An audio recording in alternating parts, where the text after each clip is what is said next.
Today I'm going to show you how to change a fuel pump on a Jeep Renegade. This is all you're going to need to get the job done. I used the panel tool. You can get away with just a flathead. I used both. Some hose picks, a T40 and a T20, a pry bar. I used an impact, but you can use a ratchet, and then a hammer and brass punch. This is a very messy car. The customer definitely did not clean it before this repair, but I'm going to show you how to get the back seat off and gain access to the fuel pump, and how to change the fuel pump itself. So you sit the seat down, and the first thing you're going to want to do is to come over here, and it is a T40 bolt right here. Like a pry bar or anything you can get leverage on, and there's this spring loaded piece right here, and just pull it to the side like that and lift up on the seat. You have to take the passenger side one out first, just like that.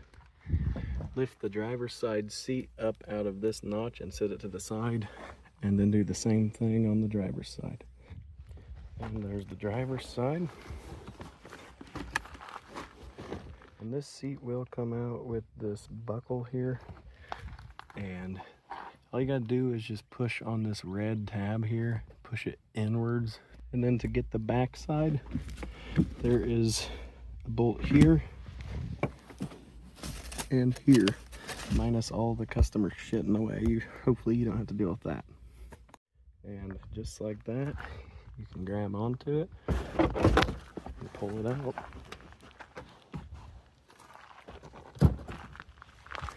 And then lift this up, and here's our access panels. These screws are a T20, and there is 6 of them in total. And to get this to continue to come off the rest of the way, we have to disconnect this plug. Push outwards on the yellow tab, and then the black tab right on the edge where I'm putting my flathead right now, just pop up. Then to get this line off, just take a pick and push inwards until it pops just like that, and then it'll slide off. And then the reason that we took off the second inspection cover that did not cover up the fuel pump is so that we can get to these clips right here that hold the hoses in place to allow you to pull them away from the fuel pump assembly itself without stressing the lines.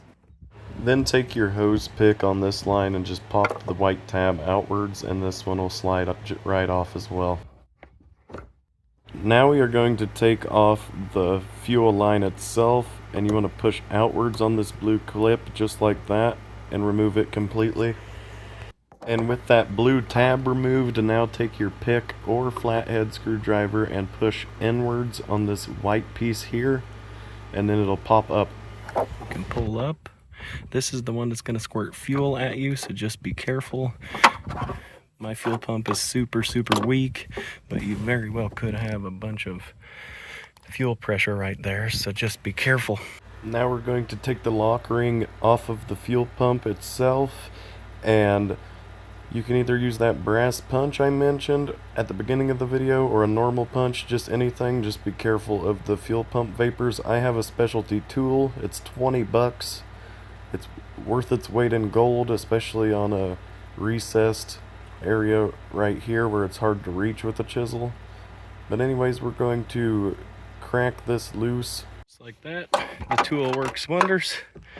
Now we just got to maneuver everything out of the way so we can remove the lock ring, just like that. An air compressor. I prematurely took the ring off, but I'm going to hold this down, and I'm going to use an air compressor or a vacuum, whichever I can find first, just to get all this dust and dirt out of the way. And now we've got it cleaned off nice, so we don't have to worry about a bunch of grime and gunk falling into the tank.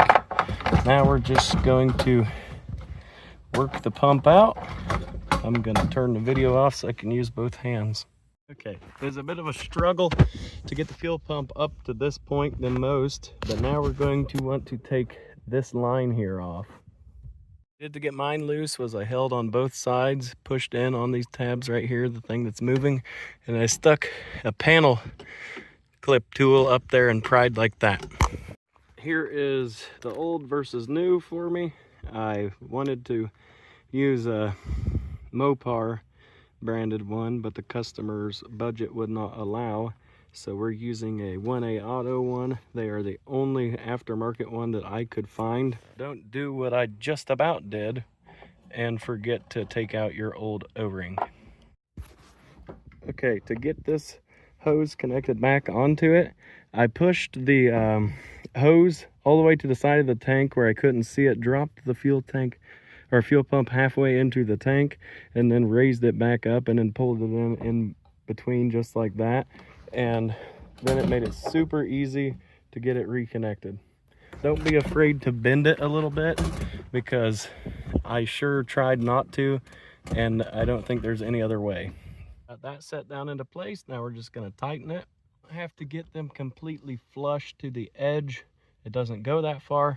Just get it into this indent right here. At this point, hopefully you haven't lost these guys, and we're going to go ahead and put the lines back into it. Make sure to put the pieces on before, just so it makes it easier to snap them in. Get all those connected, and then just this plug here.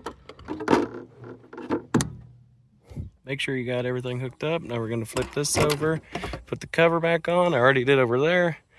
And then put the seats back in, and then you're done. I'm not going to show you putting the seats back in because that's something that you've already done.